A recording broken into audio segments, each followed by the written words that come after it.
Video number 2 of our bootcamp is going to be kind of short because it's a very small topic, a very minor one, but one that the SAT really likes to test, and it's based off of nouns, so I decided to edit it in here, though it could presumably be edited in the bootcamp on a variety of places, as you'll see why in a second. So, and this topic is collective nouns. So, most nouns, it's quite clear when you look at it whether it's singular or plural. There are some in which it's not clear, and that would be words like this: jury, team, class, committee, group, family, bunch.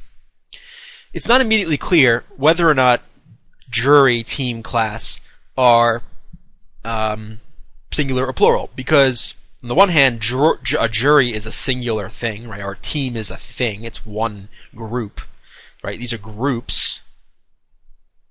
But they're also made up of individuals, so they're groups of individuals, right? A team is made up of multiple people.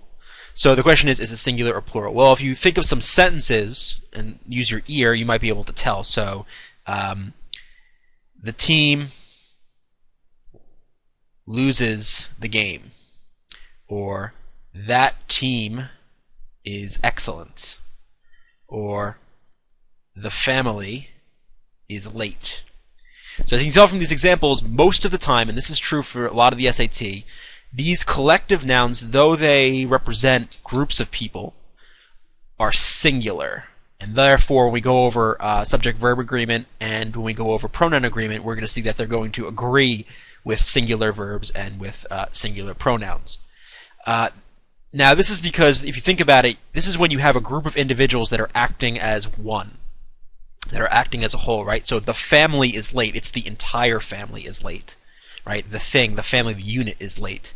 Or the team loses the game. Well, that would be a case where the team as a unit lost the game. Now, there are some instances, however, this is getting a little bit advanced because the SAT, I don't think, was really going to test this that much. There are going to be some instances where these words will actually take plural versions. And that's when you have the group not acting as a group, but acting individually. Now, I'll give one example of this, just so we can have it. But realize that most of the time, for the purpose of the SAT, when they test this, they're going to use these words in a singular manner. So, one example of a sentence that would be plural, one example of one of these sentences that would be plural instead of singular would be something like, let's see.